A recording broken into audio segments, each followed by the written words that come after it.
The best product leaders aren't just product managers. They are part psychologists, part economists, part strategists. They see the world through a lens of first principles. But how do you move from theory to practice?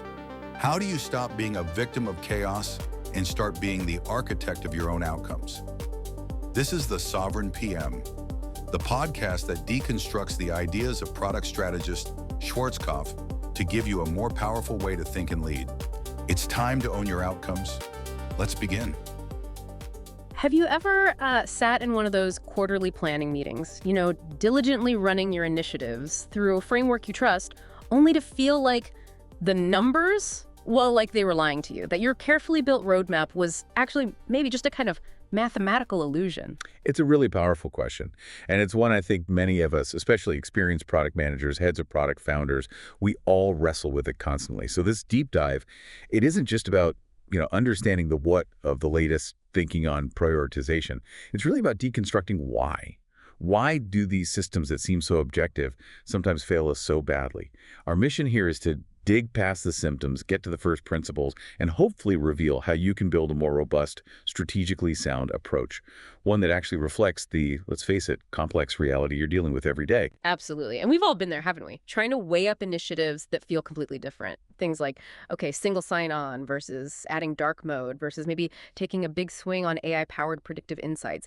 The standard frameworks like RICE, reach, impact, confidence, effort, or even ICE, they're designed to simplify this mess. But the article we're digging into today argues they often simplify things too much, to the point where it's actually strategically damaging, leading to those mathematical illusions. Okay, let's dive into the specific example from the source material, because this really brings it home. Imagine those three things: SSO, dark mode, and the AI insights, all going through a standard RICE analysis. SSO, right? It's not flashy, but it's critical for enterprise deals, and it almost always gets a terrible score. Its reach often seems low, maybe just admins, not all users. The impact is really hard to quantify in immediate user metrics. And the effort, massive, undeniably huge. So boom, it lands at the bottom of the list again. And what's really fascinating, or maybe frustrating, is why this happens.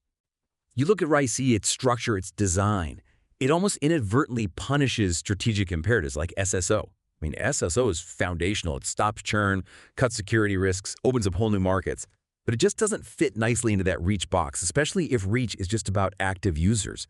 And it's the same for those big, risky innovation bets, like the AI features. Their confidence score, it's naturally going to be low because it's R&D, it's uncertain. So the framework itself, not a person making a strategic call, pushes these vital things down. It's a mathematical illusion, like the article says, sort of an organizational blind spot created by the tool. Okay, but then you get something like dark mode. And this often scores surprisingly well in RICE. You get high reach, maybe, lots of users might see it, high confidence because, it's straightforward to build, effort might just be moderate. So on the spreadsheet, it looks like a clear, quick win. But, and here's maybe where I push back just a little, isn't there some value in quick wins? Sometimes that small, visible thing can be good for morale, good for engagement, while the big strategic stuff is grinding away in the background. Does RICE, even with its flaws, maybe capture that immediate value? And does this other framework, POWR, risk maybe only pushing for the big hard things and missing those useful smaller steps? That's a really crucial point, actually. RICE does capture that immediate, sometimes superficial win. And you're right, quick wins definitely have a place. Morale, tactical progress, showing movement, absolutely. The problem isn't that quick wins exist, it's that the RICE illusion often elevates them above the genuinely strategic work. So you end up with a roadmap potentially full of nice-to-haves, not the must-haves.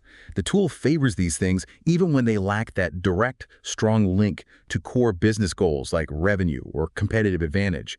And this can lead, to teams chasing vanity metrics, product managers burning out on features that don't really move the needle, and eventually products losing their edge because the critical foundation work keeps getting pushed aside by the spreadsheet.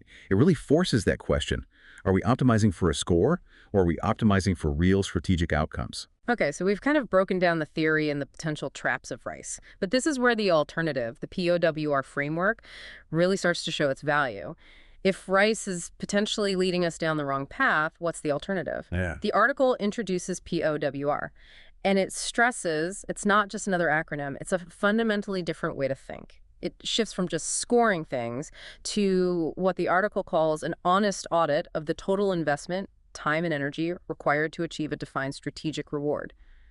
That sounds substantial. It is, and the formula itself gives you a big clue about its intention.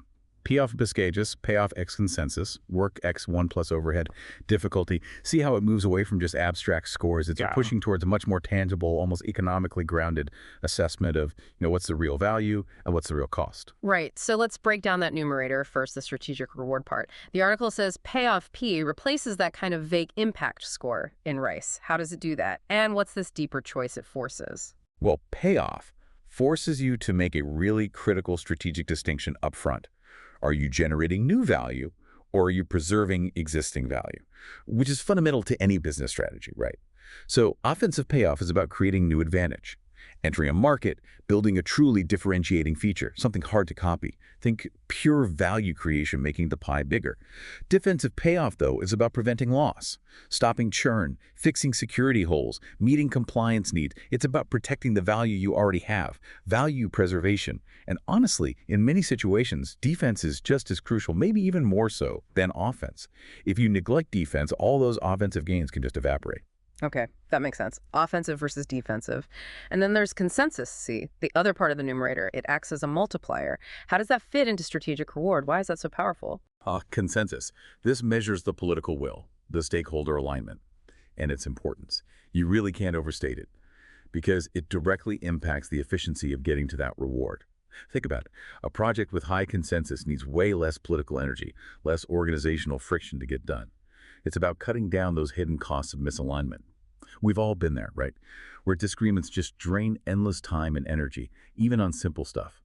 So when everyone's genuinely pulling in the same direction, the path to the reward is just smoother, faster.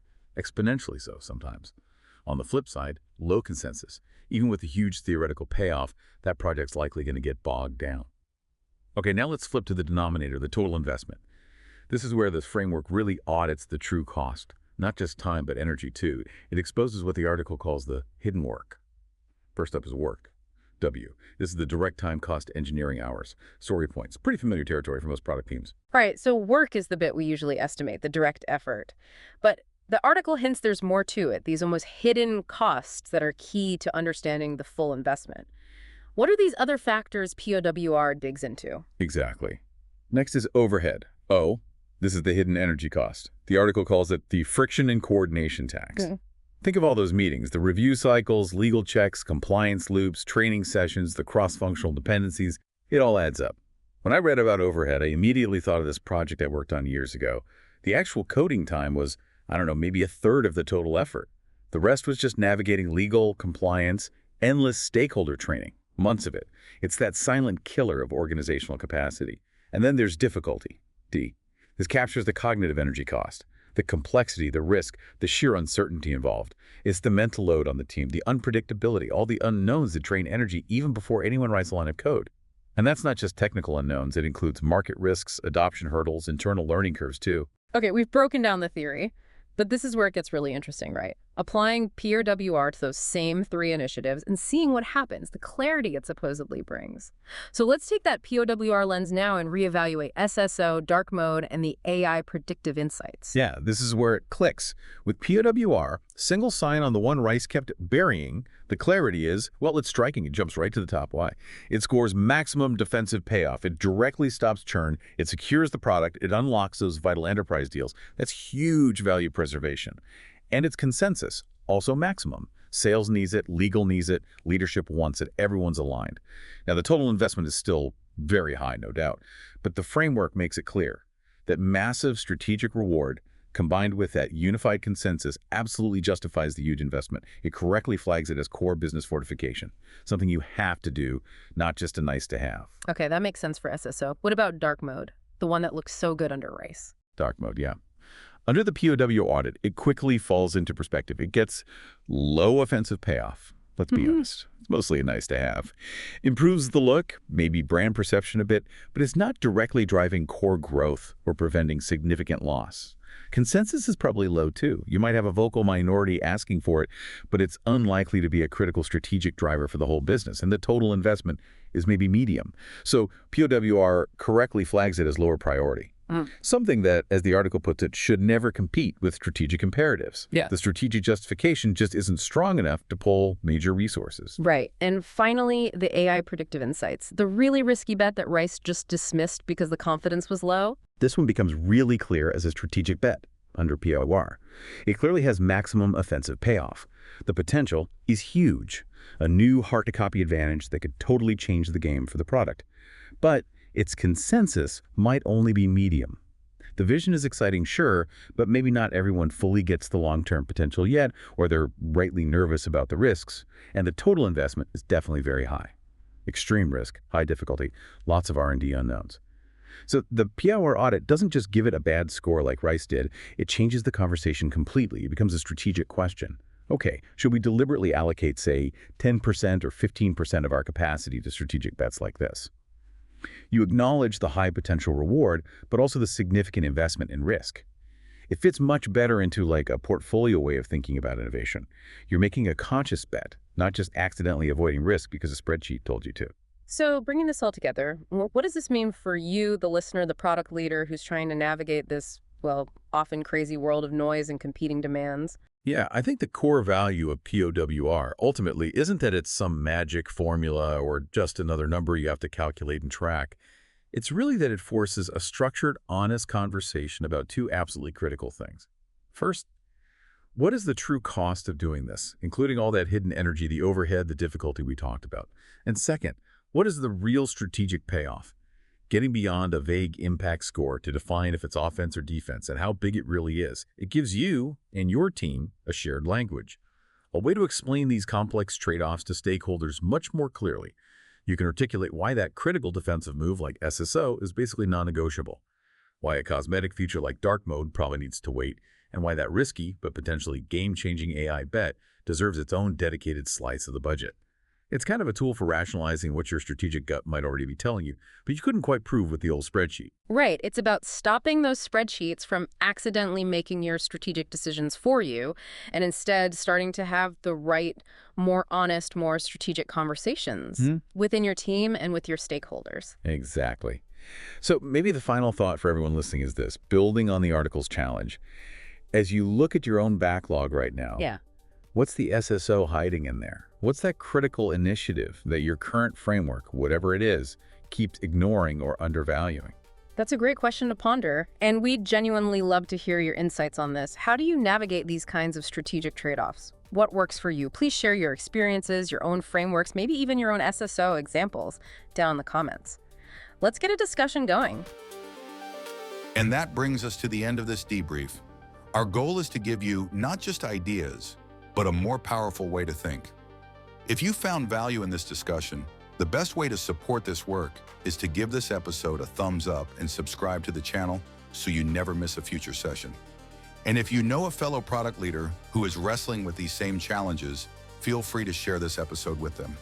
As always, you can find the link to the original in-depth article by Karsten Schwarzkopf directly in the description below. Thank you for your time and your attention. Stay sovereign.